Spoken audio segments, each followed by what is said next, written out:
ನಮಸ್ಕಾರ ಪ್ರೀತಿಯ ವೀಕ್ಷಕರಿಗೆಲ್ಲ ಈಶ್ವರಿ ಕುಕಿಂಗ್ ಚಾನೆಲ್ಗೆ ಎಲ್ರಿಗೂ ಸ್ವಾಗತ. ನಾನಿವತ್ತೊಂದು ಪ್ರೋಟೀನ್ ಪ್ಯಾಕ್ ಇರುವಂತಹ ಪರೋಟಾನ ಹೇಗೆ ಮಾಡೋದು ಅಂತ ನಿಮ್ಮ ಜೊತೆ ಶೇರ್ ಮಾಡ್ಕೊಳ್ತಾ ಇದ್ದೀನಿ. ಅದಕ್ಕೆ ನಾನಿಲ್ಲಿ ನೆನೆಸಿರುವಂತಹ ಹೆಸರು ಕಾಳನ್ನು ಬಳಸ್ಕೊಂಡು ಮಾಡ್ತಾ ಇದ್ದೀನಿ. 1 ಬೌಲ್ನಷ್ಟು ಹೆಸರು ಕಾಳನ್ನು ಓವರ್ ನೈಟ್ ನೆನೆಸಿಟ್ಕೊಂಡಿದ್ದೀನಿ. ಬೆಳಗ್ಗೆ ಮಾಡೋದಾದರೆ ರಾತ್ರಿ ನೆನೆಸಿಟ್ಕೊಳ್ಳಿ, ರಾತ್ರಿ ಮಾಡೋದಾದರೆ ಬೆಳಗ್ಗೆ ನೆನೆಸಿಟ್ಕೊಳ್ಳಿ.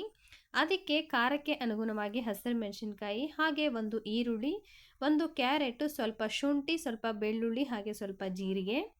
ಹೆಸರು ಕಾಳಿನಲ್ಲಿರುವಂತಹ ಪೋಷಕಾಂಶ ನಮ್ಮ ಜೀರ್ಣಕ್ರಿಯೆಯನ್ನು ಸುಧಾರಿಸುತ್ತೆ, ಹಾಗೆ ಇದು ತೂಕ ಇಳಿಸೋರಿಗೂ ಕೂಡ ತುಂಬ ಸಹಾಯ ಮಾಡುತ್ತೆ. ಹೃದಯದ ಆರೋಗ್ಯವನ್ನು ಕಾಪಾಡಲು ಇದು ತುಂಬ ಪ್ರಮುಖ ಪಾತ್ರವನ್ನು ವಹಿಸುತ್ತೆ. ವಿಟಮಿನ್ ಮತ್ತು ಕಬ್ಬಿಣದ ಅಂಶವು ಸಮೃದ್ಧವಾಗಿ ಇದರಲ್ಲಿ ಹೊಂದಿದೆ. ಇದನ್ನು ಮಾಡೋಕ್ಕೆ ನಾನಿವಾಗ ಒಂದು ಮಿಕ್ಸಿ ಜಾರನ್ನು ತಗೊಂಡಿದ್ದೀನಿ. ಅದಕ್ಕೆ ನೆನೆಸಿರುವಂತಹ ಹೆಸರು ಕಾಳನ್ನು ಹಾಕ್ಕೊಳ್ತಾ ಇದ್ದೀನಿ. ನಂತರ ಅದಕ್ಕೆ ಆವಾಗಲೇ ತೋರಿಸಿರುವಂತಹ ಇಂಗ್ರೀಡಿಯೆಂಟ್ಸ್ ಬೆಳ್ಳುಳ್ಳಿ, ಶುಂಠಿ, ನಂತರ ಜೀರಿಗೆ, ನಂತರ ಕ್ಯಾರೆಟ್ ಹಾಕಿದ ನಂತರ ಇದಕ್ಕೆ ಈರುಳ್ಳಿಯನ್ನು ಕೂಡ ಸೇರಿಸ್ಕೊಳ್ಬೇಕಾಗುತ್ತೆ.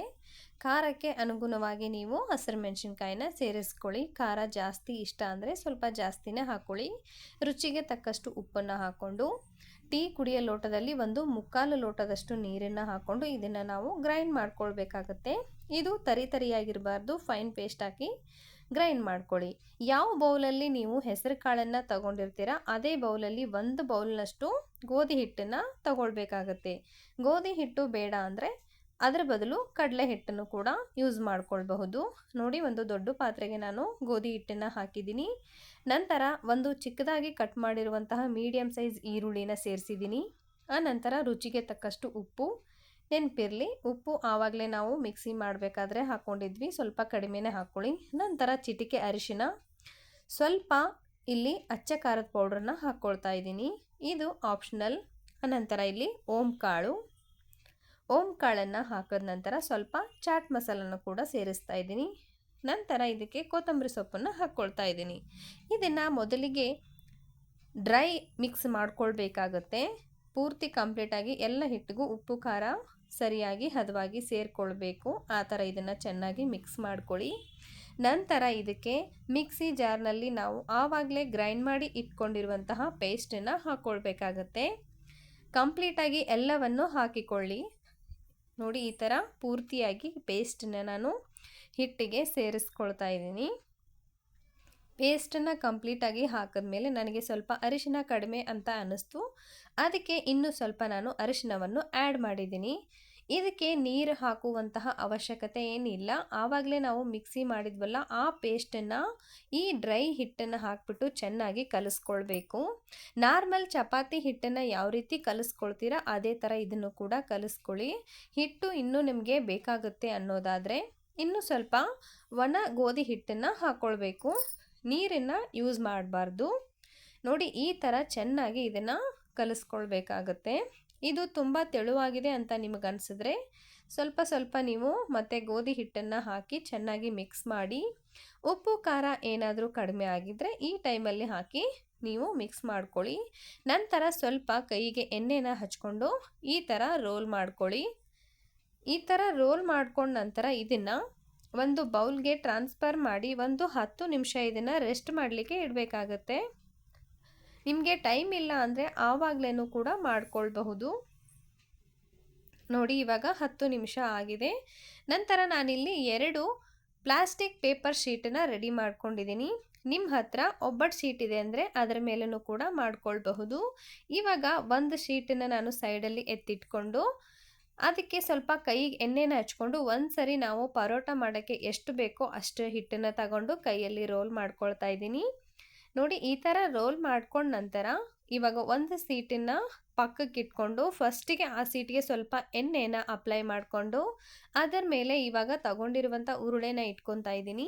ನಂತರ ಇದಕ್ಕೆ ಮೇಲ್ಗಡೆ ನಾನು ಬಿಳಿ ಎಳ್ಳನ್ನು ಹಾಕ್ತಾ ಇದ್ದೀನಿ. ಬಿಳಿ ಎಳ್ಳು ಇಲ್ಲ ಅಂದರೆ ಕರಿ ಎಳ್ಳನ್ನು ಕೂಡ ಹಾಕ್ಬೋದು. ಎಳ್ಳನ್ನು ಉಪಯೋಗಿಸಿ ನಾವು ಈ ಥರ ಪರೋಟ ಮಾಡೋದ್ರಿಂದ ರುಚಿಯಲ್ಲಿ ತುಂಬ ಅದ್ಭುತವಾಗಿರುತ್ತೆ ಮತ್ತು ನಮ್ಮ ಸ್ಕಿನ್ಗೆ ಮಾಯ್ಚರೈಸ್ ಆಗಿದ್ದು ಕೂಡ ಕೆಲಸ ಮಾಡುತ್ತೆ.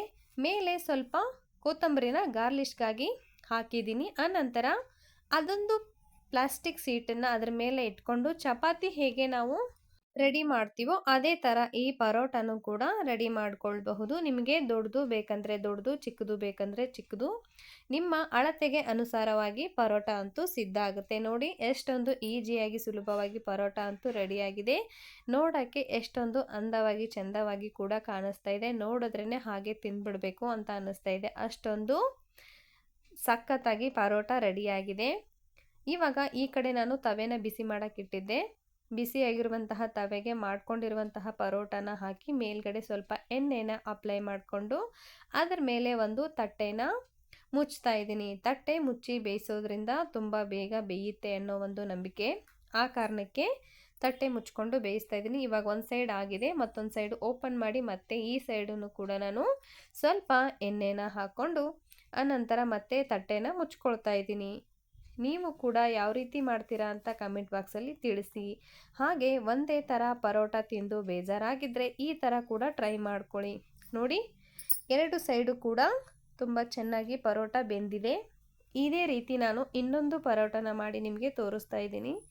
ನೋಡಿ ಅದೇ ಥರ ನಾನು ಪರೋಟನೂ ಕೂಡ ಸಿದ್ಧ ಮಾಡಿದ್ದೀನಿ. ಅದನ್ನು ಕೂಡ ಬೇಯಿಸ್ತಾ ಇದ್ದೀನಿ. ಇದನ್ನು ಡಯಟ್ ಮಾಡೋರು, ಹಾಗೆ ಡಯಾಬಿಟಿಕ್ ಆಗಿರುವಂತಹವರು, ಮತ್ತು ವೇಟ್ ಲಾಸ್ ಮಾಡಬೇಕು ಅನ್ನುವಂತಹವರು ಬೆಳಗ್ಗೆ ಅಥವಾ ರಾತ್ರಿ ಡಿನ್ನರ್ಗೂ ಕೂಡ ಇದು ತುಂಬ ಹೆಲ್ಪ್ಫುಲ್ ಆಗುತ್ತೆ. ಮತ್ತು ಲೈಟ್ ವೇಟ್ ಆಗಿರುತ್ತೆ. ಇದನ್ನು ತಿನ್ನೋದ್ರಿಂದ ಯಾವುದೇ ರೀತಿಯಾದಂತಹ ಕೊಬ್ಬಿನ ಅಂಶ ಇರಲ್ಲ. ನಿಮಗೆ ಡೈಜೆಷನ್ಗೆ ತುಂಬ ಬೇಗ ಸಹಾಯ ಮಾಡುತ್ತೆ. ಶುಗರ್ ಲೆವೆಲ್ನ ಕಂಟ್ರೋಲ್ ಮಾಡುತ್ತೆ. ಹೆಸರು ಕಾಳಲ್ಲಿ ಶುಗರ್ ಲೆವೆಲ್ನ ಕಂಟ್ರೋಲ್ ಮಾಡುವಂತಹ ಕೆಪಾಸಿಟಿ ಇದೆ. ನೋಡಿ ಇವಾಗ ತುಂಬ ರುಚಿಕರವಾದಂತಹ ಹೈ ಪ್ರೋಟೀನ್ ಇರುವಂತಹ ಹೆಸರು ಕಾಳಿನ ಪರೋಟ ಸಿದ್ಧ ಆಗಿದೆ. ನಾನು ಇದನ್ನು ಕೆಂಪು ಚಟ್ನಿ ಜೊತೆ ಸರ್ವ್ ಮಾಡ್ತಾ ಇದ್ದೀನಿ. ಬಿಸಿ ಇರಬೇಕಾದ್ರೆ ಇದಕ್ಕೆ ಬರೀ ತುಪ್ಪನ ಬೆರೆಸ್ಕೊಂಡು ತಿನ್ನಬಹುದು, ಅಥವಾ ನೀವು ಮೊಸರು ಜೊತೆ ಕೂಡ ಸರ್ವ್ ಮಾಡಬಹುದು. ನೋಡಿ ಎಷ್ಟೊಂದು ಅದ್ಭುತವಾಗಿ ಸೂಪರಾಗಿ ಪರೋಟ ಅಂತೂ ರೆಡಿಯಾಗಿದೆ. ನೀವು ಕೂಡ ಖಂಡಿತವಾಗಿ ಟ್ರೈ ಮಾಡ್ತೀರಲ್ವಾ? ಟ್ರೈ ಮಾಡಿ ನಮಗೂ ಕೂಡ ಹೇಳಿ ಹೇಗೆ ಬಂದಿದೆ ಅಂತ. ಎಲ್ಲರೂ ಕೂಡ ಈಶ್ವರಿ ಕುಕ್ಕಿಂಗ್ ಚಾನಲ್ನ ಸಬ್ಸ್ಕ್ರೈಬ್ ಮಾಡ್ಕೊಳ್ಳಿ. ಹಾಗೆ ಇನ್ನಷ್ಟು ಹೆಚ್ಚು ನಿಮ್ಮ ಫ್ರೆಂಡ್ಸ್ ಫ್ಯಾಮಿಲಿಗೆ ಶೇರ್ ಮಾಡಿ, ಲೈಕ್ ಮಾಡಿ, ಕಮೆಂಟ್ ಮಾಡಿ. ಮತ್ತೊಂದು ಹೊಸ ವಿಡಿಯೋ ಜೊತೆ ನಿಮ್ಮನ್ನು ನಾನು ಭೇಟಿ ಆಗ್ತೀನಿ. ಅಲ್ಲಿವರೆಗೂ take care. Thank you for watching. Bye bye.